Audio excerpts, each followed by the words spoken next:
자, 이제 본격적으로 출애굽기인데요. 이 부분이 굉장히 중요합니다. 여기 보게 되면요. 이게 뭐냐면 여러분 아시는 나일강이에요.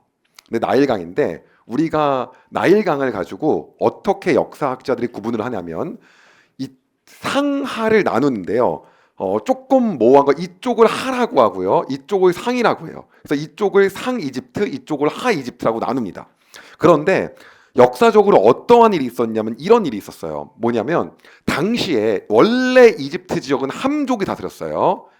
아프리카 이쪽은 함족이었는데 셈족이 대이동을 합니다. 이건 이제 전부 다 그 예전 얘기를 하는 거예요. 셈족이 대이동을 하면서 다 성경에는 없는 역사적인 얘기예요. 대이동을 하면서요. 이 하 이집트 지역인 소위 말하는 삼각주 있는 이 나일강 우리가 말하는 상류 쪽인 이쪽을 다 지배를 해요. 그래서 갑자기 이집트 순수 혈통이 아니라 셈족이 와가지고 이쪽을 지배하는 그러한 시기가 있습니다. 이게 언제냐면 요셉이 활동했던 시기예요. 그리고 요셉은요, 요 시기에 뭐가 되냐면 총리가 됩니다. 그래서 이거를 이집트 역사에서는 뭐라고 하냐면 이집트에서는 자기네 순수 혈통이 된 게 아니기 때문에 이거를 어떻게 말하냐면 제2 혼란기라고 얘기해요. 제2 혼란기. 우리는 혼란스러운 게 아니라 은혜의 시기인데 그 역사에선 제2 혼란기라고 하고 이거를 이집트 역사에서 뭐라고 하냐면 외국인 왕조라고 하고 그 표현을 힉소스 왕조라고 합니다. 그래서 이 시기에는 누가 힉소스 왕조가 있었고 그리고 이쪽은 테베 지역을 중심으로 해서 여전히 함족이 다스리고 있었어요. 그래서 이걸 우리가 이집트 역사에서 뭐라고 하냐면은 15, 16 왕조라고 합니다. 15, 16 왕조라고 하고요. 여기 17 왕조는 여기 있었어요. 그래서 이러한 대치 국면이 있었는데 왜 여기가 이걸 먹게 됐냐면 이쪽이 철기 무기를 소유하고 있었다고 역사학자들이 얘기를 합니다. 그래서 여기를 다 눌러버렸던 거예요. 그리고 이 시기에 요셉이 총리가 된 겁니다. 근데 시간이 지나서 철기 무기하고 여기가 이제 싸우다 보니까는 얘네도 점점 발전을 한 거예요. 그리고 그 430년이라는 그 시기 동안에 어떻게 하냐면 다 먹어버립니다. 누가요? 함족이 다 먹어요. 그래서 결국엔 이 함족이 이거를 다 먹어요. 이걸 다 먹다 보니까 어떤 거냐면 새로운 그러한 왕조가 탄생하는 거고 이 왕조가 망한 거예요. 그래서 이거를 성경에서 뭐라고 하냐면 요셉을 알지 못하는 새 왕이 일어나 애굽을 다스리니라는 이야기를 합니다. 그리고 이집트 역사에서는 이 시기를 뭐라고 하냐면요. 이 시기 이제 이렇게 쭉 일어나갖고 18왕조부터 일어나는 이 시기를 이집트의 최고의 전성기라고 이야기를 해요. 그리고 이때 파라오를 아흐모세라고 해갖고 이집트에서는 굉장히 중요한 파라오라고 여깁니다. 성경은 하나도 안 중요하게 생각해요. 그러니까 역사하고는 아예 좀 관계가 있지만 일단 이 당시 배경이 이래요. 그런데 이 아흐모세부터 시작되는 19왕조 그다음 20왕조가 쭉 이어지는 이 시기 동안에 바로 어떤 게 일어나냐면 이제 히브리 민족들을 핍박하기 시작합니다. 그게 이제 새로운 왕조가 정권이 교체됐던 일이에요. 그럼 어떻게 진행되는지 이제 지금부터 하나하나 좀 보도록 하겠습니다. 이때 함족의 나라가 되고요. 당연히 그러다 보니까는 당시 요셉이라는 사람은 누구였어? 얘네는 여기 왜 있는 거야를 보다 보니까는 당연히 우리 전의 왕조에서 잘 나갔던 애들이기 때문에 기분이 나쁠 수가 있어요. 그래서 이들을 노예로 삼았다는 게 첫 번째고요. 근데 성경에서 말하는 거는 뭐가 있냐면 두 번째는 이거입니다. 성경에서 이렇게 얘기하는데 출애굽기 1장 9절에 이렇게 말해요. 그가 그 백성에게 이르되 이 백성 이스라엘 자손이 우리보다 많고 강하도다. 즉 다시 말하면 위협감을 느끼기 시작한 거죠. 이러한 이유로 인해서 어떻게 하기 시작하냐면 두 가지의 정책을 마련합니다. 그게 여러분이 잘 아시는 첫 번째는 이들을 노예로 삼자라는 거였고 두 번째는 갓 출생한 남자아이를 전부 다 죽여버리자라고 하는 두 가지 제도를 마련을 합니다. 이게 이 당시에 있었던 역사적인 배경이에요. 그래서 이때 출애굽기를 보게 되면요. 히브리 여인들이 당시에 산파로서 아이 낳아주는 걸 도와주는데 그때 그 산파들에게 파라오가 어떻게 시키냐면은 남자아이면 다 죽이라고 시켜요.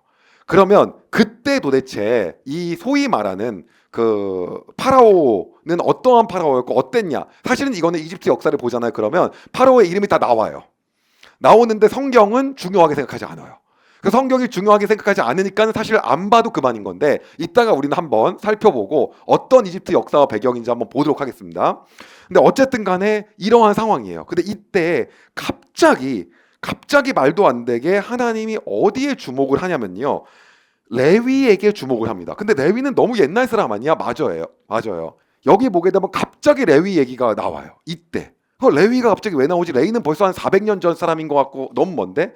근데 레위의 자손을 소개해요. 근데 이거 좀 중요하기 때문에 알아두셔야 되는 게 레위의 자손 중에서 셋이 있는 누가 있었냐면 첫째 아들의 이름이 게르손이에요. 게르손이고요. 그리고 둘째가 고핫입니다. 고핫. 그리고 셋째가 무랄이에요.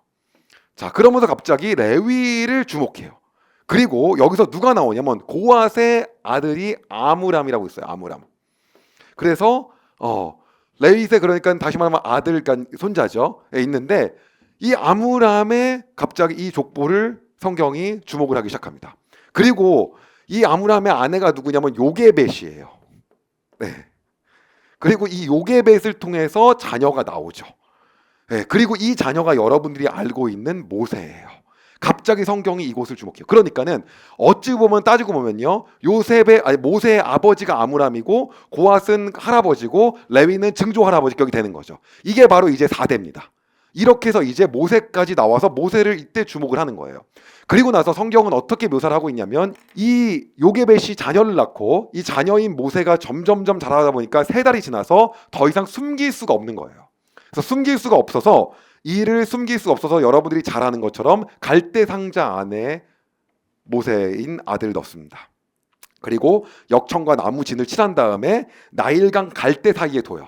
그러면 이게 그냥 둥둥 떠가는 건데 이때 중요한 포인트가 하나 있는데 아시는 분도 계시겠지만 이 갈대 상자를 히브리어로 뭐라고 하냐면 테바라고 불러요.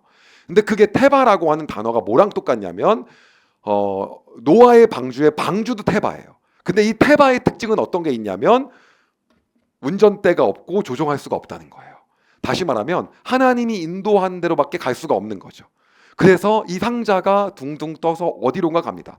그리고 그 어디론가 간 게 어디로 가는 거냐면 파라오의 당시의 딸, 나일강가에서 목욕을 하고 있는 그 딸한테 가게 돼요. 그래서 다시 말하면 파라오의 딸이면 공주잖아요. 그리고 공주가 보고 너무 예쁘고 파악을 합니다. 성경에서는 어떻게 표현하냐면 히브리인이다 라는 걸 알아요. 근데 아는데 죽일 마음이 없이 그를 키우려는 마음을 가져요. 근데 여기서 참 재밌는 게 어떤 거냐면 당시 모세가 요게벳의 자녀가 모세만 있는 게 아니라 셋이 있었는데 그 중에 이제 누이가 누가 있었냐면 미리암이에요. 미리암. 그래서 그 미리암이 갑자기 공주한테 달려가서 이 아이를 키우고 싶으면 유모가 필요하지 않냐는 걸 물어요. 물어보는데 필요하지, 너가 구해왔으면 좋겠다라고 얘기를 해줍니다. 그리고 미리암이 어디로 갔냐면은 진짜 모세의 어머니인 요게벳한테 달려가요. 그리고 이 요게벳한테 달려가서 공주한테 갔는데 유모를 찾고 있는데 엄마인 척 하지 말고 유모로서 와서 모세를 키워줬으면 좋겠다 그래서 요게벳이 갑니다. 그리고 모세를 기르기 시작해요. 그리고 공주가 자기 아들로 삼았더니 그 이름을 모세라고 지은 이유가 뭐냐면 모세의 뜻이 건져냄이라는 뜻이에요. 그래서 그 이름으로 모세라는 이름을 짓습니다. 그리고 갑자기 성경은 점프를 딱 해요. 그러면 그 당시에 있었던 바로 이집트 역사상 족보가 어떻게 됐냐? 그 족보가 여기 나오는 이 족보예요. 자, 여기 보시면 알겠지만 여기 나오는 하셉수트라고 하는 이 예쁜 여인이 바로 그 공주예요. 모세를 이렇게 자녀로 삼은 거죠. 그리고 여기가 모세 양자로 삼은 거예요. 여기는 하나도 안 나오고요. 그냥 성경에선 다 파라오라고 나오고 바로라고 나옵니다. 그런데 조금 더 자세하게 보면 여기가 뭐냐면 이제 자녀를 다 죽이라, 아들을 다 죽여라고 말했던 투트모세 1세고요. 그런 다음에 바로 여기가 투트모세 2세인데요. 이집트 역사에 의하면 친아들이 아니었던 거예요. 친아들이 아니어서 여기가 뭐냐면 이제 다른 데 데리고 온 거예요. 데리고 오다 와서 뭐냐면 자기 딸하고 결혼을 시킨 거예요. 혼인을 시킨 거죠.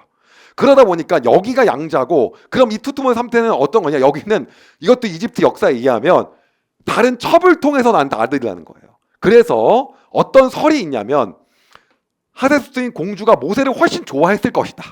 누구보다 이 자기의 남편의 아들보다 훨씬 좋아했을 것이다. 그래서 가만히만 있었으면 파라오가 될 가능성이 높았다 라는 얘기가 있어요. 그런데 어쨌든 간에 그리고 나서 섭정을 합니다. 섭정을 하는데 어떤 일이 일어나면 여기서 이제 모세가 가만히만 있으면 돼요. 그냥이요. 근데 가만히 아니고 사고를 칩니다. 그리고 그 사고를 치고 문제를 일으켜갖고 가만히 있으면 그냥 파라오에 딱 올라와서 편안하게 먹고 살면 될 것을 하지 못할 짓을 하게 되면서 그 다음에 문제가 생기죠. 그 문제가 뭐냐면 갑자기 모세가 어른이 되면서 생기게 되는 문제입니다. 어른이 되면서 어떤 걸 하냐면요. 갑자기 이걸 보는데 피가 들끓었는지 이집트 사람이 히브리인을 못되게 구는 걸 보는 거예요. 보고 나서 그냥 가만히 그냥 보고 그런 걸 이제 지나가야 돼요. 그런데 어떻게 하냐면 그걸 보고 나서 이집트인을 죽입니다. 근데 죽였는데 어떤 문제가 생기냐면 그 죽이고 나서 그걸 끝나서 그 시체를 묻어서 완전히 유기하고 끝 됐어요. 근데 그럼 그걸로 끝나야 되잖아요. 끝나야 되는데 끝이 아니라 다음 날 히브리인들끼리 싸우는 걸 보고 모세가 마음 아파요. 왜 이집트인도 아니고 히브리인끼리 싸우냐? 그래서 말립니다. 야, 너네 그러지 마라 그랬더니 히브리인이 뭐라면 네가 뭔데 참견이냐? 그리고 어제 네가 죽였던 그 이집트인처럼 우리도 죽일 생각이냐라고 해서 모세가 깜짝 놀래요. 그걸 어떻게 알지? 다 묻어버렸는데.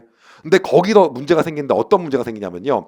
파라오까지 모세가 한 일을 알게 되고 모세 가만두지 않겠어라고 하고 잡으러 다녀요. 그 일이 바로 이 상황에서 펼쳐집니다. 그냥 가만히 그냥 보고 가면 될 걸 갖다가 의기양양해서 이런 일이 생기는 거죠. 그리고 모세가 어떻게 되냐면요. 미디안 광야로 도주를 하게 됩니다. 성경학자들은 그 미디안 광야가 어디냐라는 부분에 있어서는 두 가지 설이 있는데 하나는 이집트 안에 있는 시나이 반도일 것이다라는 게 첫 번째고요. 두 번째는 아니다. 사우디 쪽이다. 라고 얘기를 하는데 어쨌든 간에 갑니다. 가고 나서 모든 왕권과 지금까지 세워놨던 모든 명성은 한 방에 무너지게 됩니다. 광야로 도주한 모세. 그 다음 어떤 일이 일어날 것인가? 다음 편에서 이어가도록 하겠습니다.